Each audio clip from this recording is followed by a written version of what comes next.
আসসালামু আলাইকুম রহমতুল্লাহি ওবরকাতুহু। সম্মানিত দর্শক, আজকে যে বিষয়টি নিয়ে আলোচনা করব, অনুরোধ যে প্রথমে আপনারা বিষয়টিকে নেগেটিভ অর্থে নেবেন না। তারেক রহমান সাহেবের দুই অন্ধকার। দুই বলতে আমি যেটা বোঝাচ্ছি যে তার রাজনীতির পূর্ব এবং পশ্চিম যেটা রয়েছে।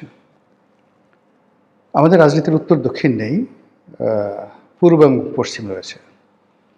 তো সেই পূর্ব এবং পশ্চিম বলতে যা বোঝায় সেটি এখনো পর্যন্ত তারেক রহমান সাহেবের জন্য ইতিবাচক নয়। যে সমস্যা শেখ হাসিনার ছিল, ঠিক একই সমস্যা তারেক রহমান সাহেবের জন্য একেবারে বোঝা ভরে শাকের আঁটি। মানে এমনি একে নতুন সরকার, ২ নম্বর হলো যে এই সরকারের মধ্যে জামাতের লোক, আওয়ামী লীগের লোক, বিএনপির লোক, এনসিপির লোক, ভারতের লোক, আমেরিকার লোক, চীনের লোক ভরা। তিনি কাউকে বিশ্বাস করতে পারছেন না, তিনি কাউকে নির্ভর করতে পারছেন না। যে লোকের ধরুন পররাষ্ট্রমন্ত্রী নিজের না, যে লোকের স্বরাষ্ট্রমন্ত্রীর সম্পর্কে তার প্রতিপক্ষরা যে সকল কথাবার্তা বলছে, এই কথাবার্তার কোনো সদুত্তর দলের পক্ষ থেকে কেউ দিতে পারছে না। যেখানে স্বরাষ্ট্রমন্ত্রী বলছে অমুকের, অমুক ব্যক্তির, অমুক রাষ্ট্রের, অমুক অমুক, এই সমস্ত বাজে কথার একটা উত্তর বিএনপির পক্ষ থেকে দেওয়া যাচ্ছে না। স্বরাষ্ট্রমন্ত্রী নিজেও দিচ্ছেন না, তার পক্ষে কেউ কথা বলছে না। একজন স্বরাষ্ট্রমন্ত্রীকে বলা হচ্ছে রয়্যাল লোক, এএস আলমের লোক। এই সমস্ত কথা সহ্য করা যায় বলেন তো? এই গেল স্বরাষ্ট্রমন্ত্রীর কথা। ফলে এই স্বরাষ্ট্রমন্ত্রীর ডান দিকে যদি তার থাকে, বাম দিকে যদি আপনার পররাষ্ট্রমন্ত্রী থাকে, এই আমেরিকার লোক, এই ইউনুসের লোক, এই ডিপ স্টেটের লোক।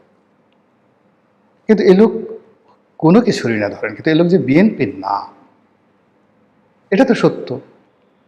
তো এই বিষয়গুলো এখন তারেক রহমান সাহেব ধরেন তার স্বরাষ্ট্রমন্ত্রী, তার পররাষ্ট্রমন্ত্রী, তাদের ব্যাপারে তাকে চোখ বুঝে নির্ভর করতে হবে। এর চেয়ে গুরুত্বপূর্ণ মন্ত্রণালয় বাংলাদেশের দ্বিতীয়টি নেই। দুটোই গুরুত্বপূর্ণ মন্ত্রণালয় আছে। গেল সেন্ট্রাল ব্যাংকের অর্থব্যবস্থা, এখানে এই ভদ্রলোক আসলেন গভর্নর হয়ে। ওনার সঙ্গে দলের কি সম্পর্ক? মানে সবচেয়ে এই মুহূর্তে অর্থমন্ত্রীর চাইতেও গুরুত্বপূর্ণ হলো বাংলাদেশ ব্যাংকের গভর্নর। এই ভদ্রলোকের সঙ্গে বিএনপির কী সম্পর্ক, অর্থনীতির কী সম্পর্ক, তারেক রহমান সাহেবের কী সম্পর্ক, আমরা কিছুই জানি না। কিন্তু উনি সরকারের সবচেয়ে গুরুত্বপূর্ণ ৩ নম্বর যে পদটি সেন্সিটিভ, সেখানে এসে বসলেন। এরপরে ধরেন সরকারের পরিকল্পনা মন্ত্রণালয়। মানে যদি বলা হয় বাংলাদেশকে যদি আগামীতে এগিয়ে নিতে পারে, সেটা হলো পরিকল্পনা মন্ত্রণালয়। সেখানে মন্ত্রীকে জুনায়েদ সাকিব, সে তার দলের লোক নয়, এটাই সে প্রথম এমপি, এটাই সে প্রথম মন্ত্রী। রাজপথে দাঁড়িয়ে জোরে জোরে কথা বলা, হাত উঁচু করে কথা বলা, এইগুলো ছাড়া তো ২ কলম লিখতে পারে। আর প্রথম আলোর প্রমোশন, মানে মতিউর রহমান, মাহফুজা নাম গংদের বাই প্রোডাক্ট। এছাড়া এই ছেলের একটা পরিকল্পনা মন্ত্রণালয় চালানোর যোগ্যতা আছে। আপনারা যদি কেউ আমাকে বলতে পারেন, বা ওই ছেলে যদি আমাকে বলতে পারে যে রনি ভাই আমার এই পরিকল্পনা মন্ত্রণালয় চালানোর যোগ্যতা আছে, I can do better than you, আপনার সে ভালো করতে পারে, অন্য কারো দরকার নেই, হাতে চুরি পরে ঢাকা শহরে ঘুরব, তাকে আপনি বাংলাদেশের মানে অর্থ মন্ত্রণালয়ের চাইতেও পরিকল্পনা মন্ত্রণালয়ে আপনি বসিয়ে দিয়েছেন। ফলে আপনার কোন কুল আছে? আপনি এখানে একজন ভদ্রলোকে নিয়ে আসছেন পররাষ্ট্র উপদেষ্টা রূপে, যেখানে যাচ্ছে খলিলুর রহমানের সাথে গেছে। খলিলুর রহমান সাহেব যদি আকাশের চাঁদ হয়, এ লোক মোমবাতি, অবোধ শিশু, এখনও রাজনীতি, অর্থনীতি, পররাষ্ট্রনীতির তার যে দুধ দাঁত এটা গজিয়েছে, এটা পররাষ্ট্র মন্ত্রণালয়ের একটা জুনিয়র, যে যাকে বলা হয় ফার্স্ট সেক্রেটারি কোনো একটা মন্ত্রণালয়ের, মানে আয়দার মন্ত্রণালয়ের অথবা যাকে বলা হয় দূতাবাসের, বলতে পারবে না। রেসপেক্টই, মানে একজন লোক পররাষ্ট্র উপদেষ্টা হবেন, যেখানে আগে রিয়াজ রহমান ছিলেন, যেখানে আগে শমশের মোবিন চৌধুরী ছিলেন। শমশের মোবিন চৌধুরীর মতো মানুষ ওই সময়টাতে বেগম জিয়াকে যেভাবে ভারতে নিয়ে সংবর্ধনা দিয়েছিলেন, মনমোহন সিং স্বয়ং এয়ারপোর্টে এসে তাকে রিসিভ করেছেন, একজন শমশের মোবিন চৌধুরীকে, চৌধুরীর কারণে। এবং শেখ হাসিনার বিকল্প হিসেবে ওই সময় শেখ হাসিনার রেজিম, শেখ হাসিনার জমানাতে বেগম জিয়া বিরোধী দলীয় নেত্রী হিসেবে যাচ্ছে এবং তাকে রিসিভ করার জন্য প্রধানমন্ত্রী মনমোহন সিং এয়ারপোর্টে চলে এসছে, নিজে গাড়ির দরজা খুলে দিয়েছে। রেকর্ড কার জন্য? There were somebody in the foreign affairs matter. এটা শমশের মুবিন চৌধুরী করেছেন। তার অপরাধ কি? সে তারেক রহমান সাহেবকে তুমি তুমি করে বলতেন, এছাড়া কোনো অপরাধ ছিল না, নাথিং। তুমি তুমি করে বলতেন, এই হলো তার অপরাধ। যা গেল। এখন এখানে যে আসছে, হুমায়ুন কবির যে আসছে, সে হয়তো তারেক রহমান সাহেবকে সালাম করেন, ভাইয়ে ভাইয়ে ডাকেন বা স্যার স্যার ডাকেন, কিন্তু এগুলো দিয়ে তো চীনের সাথে বাণিজ্য হবে না, এগুলো দিয়ে তো ভারতের সাথে কূটনীতি হবে না, এগুলো দিয়ে আমেরিকার সঙ্গে বার্গেনিং হবে না। তো যেটা বলছিলাম যে সেই দিক থেকে আপনি যে তার যে কোন দিকটা আলোক উজ্জ্বল আছে, সে একজনকে স্বাস্থ্যমন্ত্রী বানিয়েছেন। এখন সর্দার সাখাওয়াত হোসেন বকুল আমাদের খুব ঘনিষ্ঠজন, আমার খুব আপনজন ব্যক্তি। তিনি he is a political master, just like political master, কিন্তু মানে তাকে সাহায্য করার জন্য যে একটা গ্রুপ দরকার পলিটিক্যাল মাস্টার হিসেবে, এই পদগুলোতে যে ধরনের ধরেন ডক্টর রুহুল হক ছিলেন, ডক্টর আব্দুল মতিন ছিলেন বিএনপির জমানাতে, আওয়ামী লীগ জমানাতে ডক্টর রুহুল হক ছিলেন, তারা যেভাবে এই মন্ত্রণালয়টা চালাতে পারতেন। নাসিম সাহেবরা কী করেছেন? নাসিম সাহেব দুর্নীতির স্বর্গরাজ্য তৈরি করে ফেলেছেন। এরপরে এখানে এই যে জাহিদ মালিক আসছে, দুর্নীতির বিশ্ব রেকর্ড করে ফেলেছেন। যখন এখানে রুহুল হকের বিরুদ্ধে দুর্নীতির অভিযোগ আছে, but there is a limited.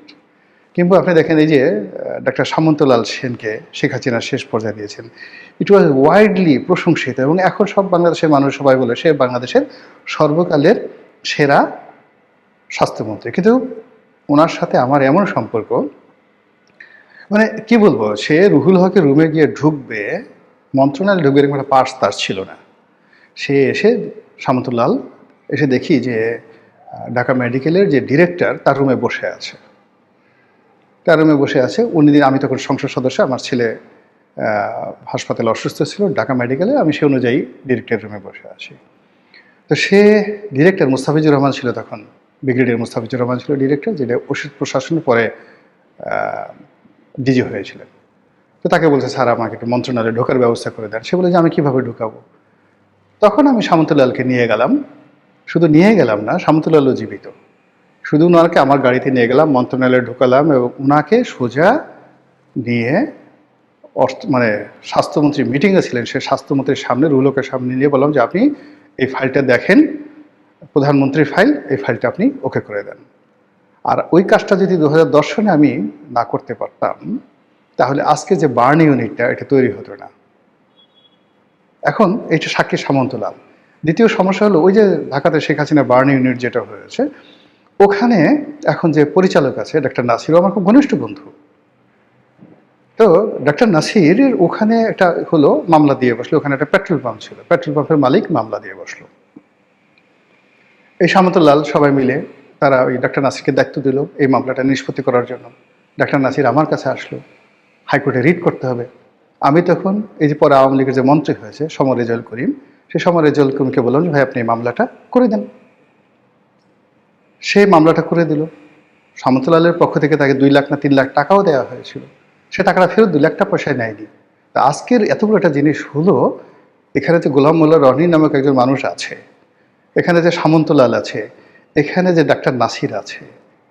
তো ডাক্তার নাসির তো বিএনপির লোক, কিন্তু বিএনপির লোক হওয়া সত্ত্বেও সে সামন্তলালের সঙ্গে তার সম্পর্ক ছিল সবচেয়ে ভালো। তারপরে সে এখন এই বার্ন ইনস্টিটিউটের সে পরিচালক। কিন্তু এই বার্ন ইনস্টিটিউটটা বিল্ডিং করা থেকে শুরু করে এই ডাক্তার নাসিরের যে ভূমিকা, তার যে কর্তৃত্ব, সে না হলে ডাক্তার নাসিরের না হলে এটা হতো না। আবার সে ডাক্তার নাসিরকে এখান থেকে বদলি করে, সে যখন সবচেয়ে ভালো কাজ করেছে তাকে বদলি করে আওয়ামী লীগের যারা বদমাশগুলো আছে তাকে ফরিদপুরে পাঠিয়ে দিয়েছে, তার চাকরি নিয়ে টানাটানি। তো ওই সময় আমরা তো তাকে সাহায্য করেছি, সহযোগিতা করেছি।